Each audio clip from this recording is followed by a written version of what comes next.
The Gift of Fear, by Gavin de Becker. Introduction. A young woman named Kelly is struggling up 4 flights of stairs to her apartment, her arms overloaded with groceries. She's deliberately made one heavy trip to avoid walking around after dark. As she nears the 3rd landing, one of her paper bags gives way. Cans of cat food tumble out, rolling playfully down the stairs, one after another, as if trying to escape her. Then, a voice calls out from below. "Got it, I'll bring it up." Kelly doesn't like the voice. Something about it just sounds wrong to her. But a moment later, a friendly-looking young man comes bounding up the steps, gathering the runaway cans. "Let me give you a hand," he says with a smile. No thanks, I've got it," she insists. He keeps coming. "You don't look like you've got it," he says, and then adds, "I'm going to the 4th floor too."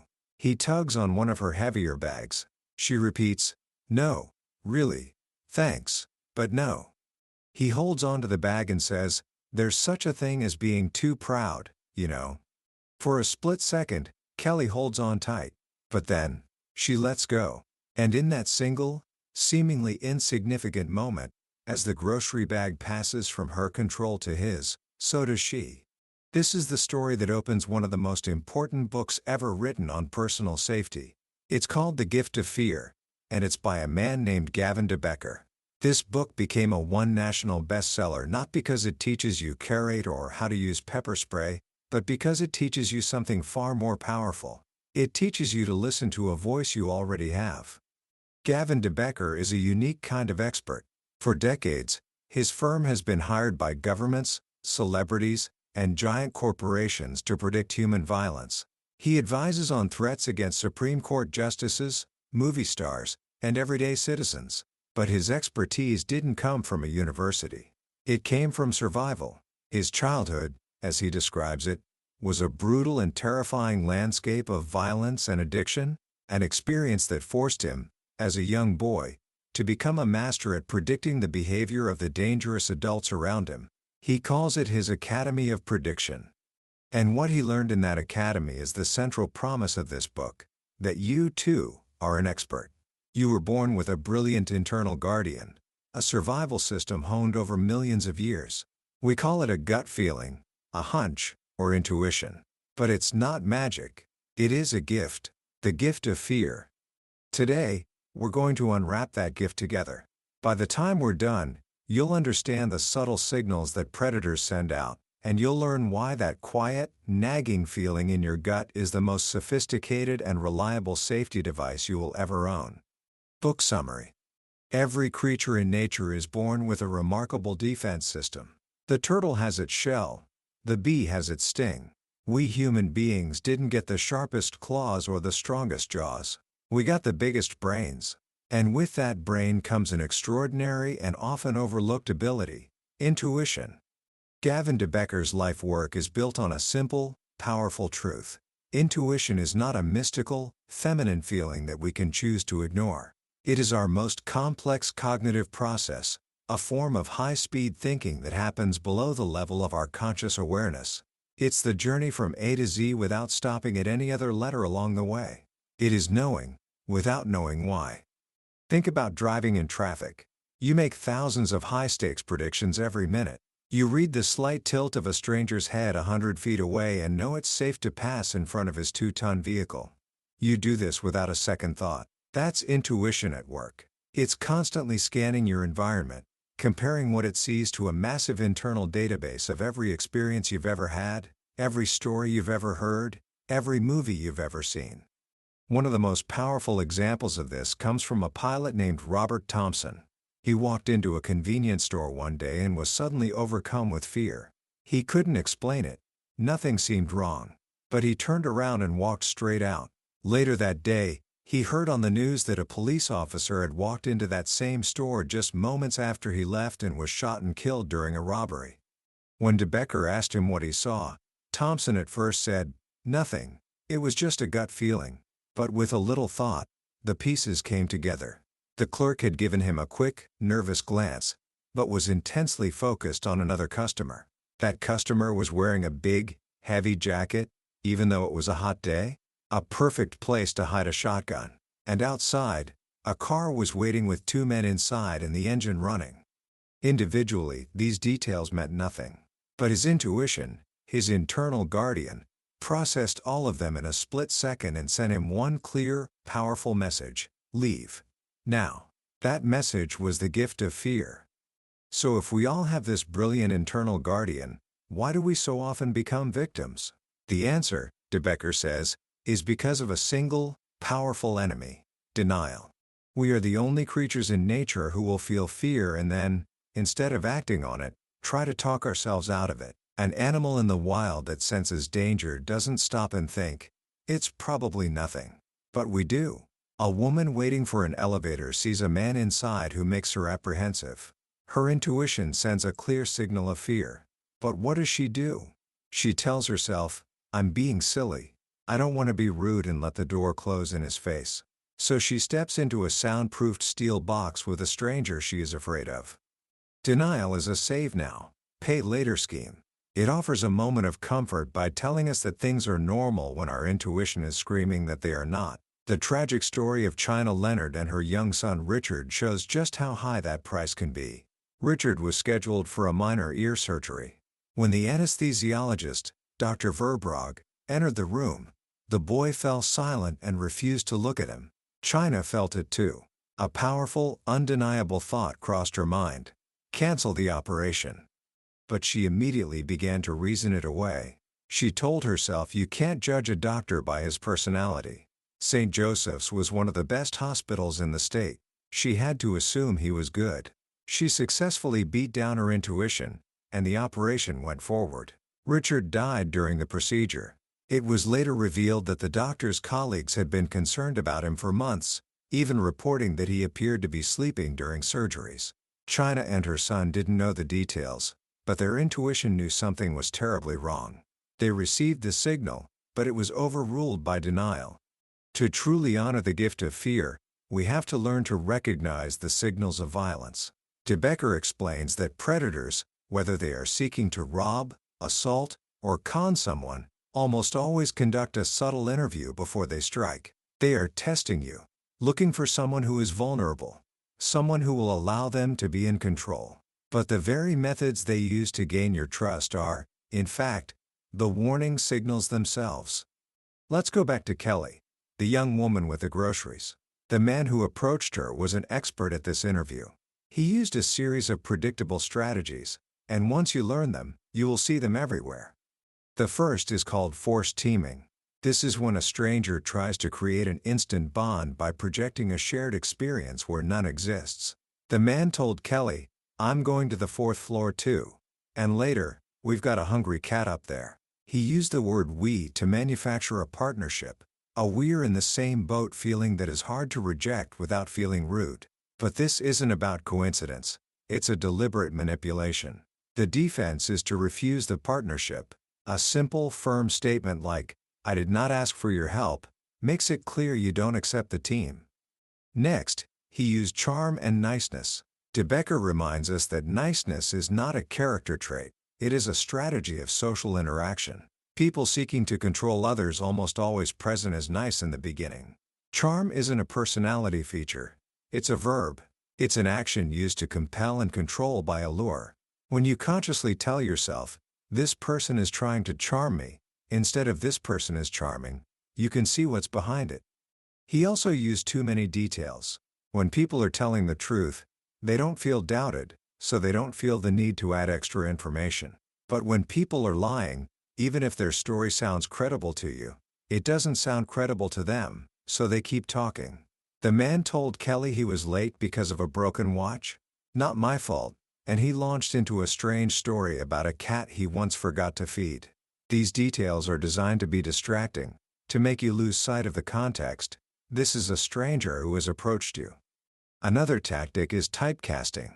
This is when a person labels you with a slightly critical quality, hoping you'll feel compelled to prove him wrong.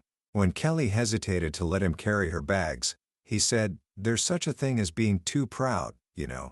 Instantly, she was put on the defensive, needing to prove she wasn't too proud. So she let him help. The best defense against typecasting is silence. By not engaging, you refuse to play the game. He also engaged in loan sharking. This is offering unsolicited help to create a sense of debt. By insisting on carrying her groceries, he was putting her in a position where she owed him something, making it much harder for her to refuse him entry to her apartment later. The defense is to remember two facts. He approached you, and you didn't ask for help. Then comes one of the most reliable signals of all, the unsolicited promise. When Kelly hesitated at her apartment door, he said, "I'll just put this stuff down and go. I promise." A promise is not a guarantee. It is a tool of persuasion used to overcome doubt. The very fact that he needed to make a promise tells you that he could see you weren't convinced. Your intuition had already signaled doubt, and his promise was a direct reflection of it. When someone makes an unsolicited promise, your mind should immediately ask, why does this person feel the need to convince me? Finally, and most importantly, is discounting the word no. No is a complete sentence, and it is a word that must never be negotiated. The person who refuses to hear it is trying to control you. Kelly told the man no several times, but he ignored her. When she then relented, she taught him that her no wasn't absolute. She sent a clear signal that he was in charge. Refusing to hear no is a universal red flag, whether it's from a stranger in a stairwell, a date who won't leave, or a spouse who won't accept a breakup. It is a clear signal that someone is refusing to relinquish control. These signals aren't limited to encounters with strangers. They appear in all types of relationships where one person seeks to dominate another. De Becker explores this in the context of stalking, workplace violence, and, most chillingly, domestic abuse. He tells the story of Mike and Jackie, a couple who had a brief, polite conversation with an energetic young man named Tommy at a seminar. Tommy became convinced they were going to go into business with him. He started calling Mike relentlessly. At first, Mike tried to be polite, to let him down easy. He made excuses, offered vague future possibilities. "If my agent Marlene leaves, I'll call you," and engaged in conversations he didn't want to have. What Mike didn't realize is that for someone like Tommy, any contact is fuel for the fire. If you tell someone no 10 times, you are still talking to them 9 more times than you wanted to. Every returned phone call, every explanation, every negotiation teaches the persistent person that their efforts are working. The situation escalated. Tommy started leaving angry, threatening messages. Mike wanted to do something, to confront him, to make him stop. But De Becker explains a critical rule for dealing with unwanted persistence. The way to stop contact is to stop contact. You cannot reason with an unreasonable person. The only way for Tommy to move on was for Mike to become a complete dead end. No response, no reaction, nothing. Only then would the fire run out of fuel. This dynamic of control and refusal to accept rejection is at the heart of the most predictable, and most common, form of murder in America: spousal homicide. De Becker uses the O.J. Simpson case as a powerful, public example of a pattern that plays out in private homes every single day. He provides a list of 30 pre-incident indicators for domestic violence escalating to murder. Many of them were present in Simpson's behavior toward Nicole. For example, the man accelerates the pace of the relationship at the beginning. He is verbally abusive. He is intensely jealous, requiring her to account for her time. He refuses to accept rejection. And crucially, the woman herself has intuitive feelings that she is at risk. Nicole Brown Simpson told many people she was afraid O.J. would kill her. De Becker makes a sobering point. 75% of women murdered by their partners are killed after they leave. It is the final loss of control, the ultimate rejection, that triggers the worst violence. This leads to a critical and controversial discussion about restraining orders.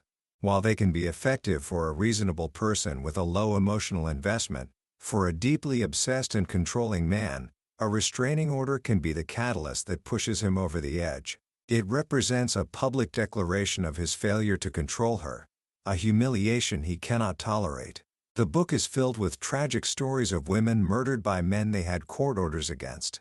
This isn't to say a woman should never get one, but that it must be a carefully considered choice, not an automatic reaction, and it must be accompanied by a real safety plan, not just a piece of paper. So, what is the ultimate purpose of all this knowledge? Is it to make us live in a constant state of fear? Absolutely not. It is the exact opposite. The final, and most important, lesson of the book is understanding what true fear is. Real fear is a gift. It is a powerful, energizing survival signal that sounds only in the presence of danger. It is not the same as worry or anxiety, which are fears we manufacture in our minds about things that might happen. True fear is a response to something that is happening right now. Remember Kelly? After she let her attacker into her apartment, she endured a horrific 3-hour ordeal. But there came a moment when everything changed. He got dressed, looked at his watch, and then, for no apparent reason, he closed the bedroom window. He promised he wouldn't hurt her and said he was just going to the kitchen for a drink. In that instant, Kelly was filled with a profound and absolute fear. Her intuition screamed. Why would a man who was about to leave close the window? He was worried about noise. Why was he going to the kitchen? She heard him opening drawers. He was looking for a knife. She knew he was going to kill her. This was not anxiety. This was not worry. This was pure, undiluted, life-saving fear. And it was not paralyzing. It was energizing. The moment he left the room, her body took over. She stood up, wrapped a sheet around herself, and silently followed him down the hall, like a ghost right behind him. As he turned toward the kitchen, she turned into the living room, walked out her front door, and straight into her neighbor's unlocked apartment across the hall, saving her own life. That is the gift of fear. It is a powerful ally that says, do what I tell you to do. When you learn to trust it, you don't need to walk around in a state of constant, manufactured worry. You can relax, knowing that your internal guardian is always on watch. You can trust that it will sound the alarm when, and only when, there is a real reason. Living a life free of unwarranted fear is not about being blind to danger. It's about being so confident in your ability to see real danger that you don't have to spend your life imagining it. Commentary. When you finish a book like The Gift of Fear, it changes the way you move through the world.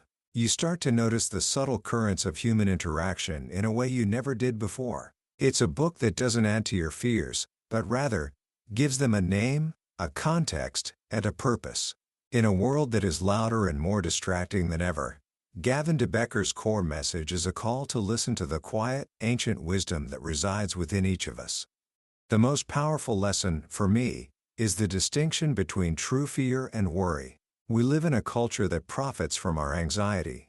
News headlines, social media, even our own imaginations, create a constant hum of things that could go wrong. De Becker cuts through that noise with a simple, profound truth. Real fear is a response to present danger, while worry is a story we tell ourselves about a future that hasn't happened. Worry is a misuse of the imagination.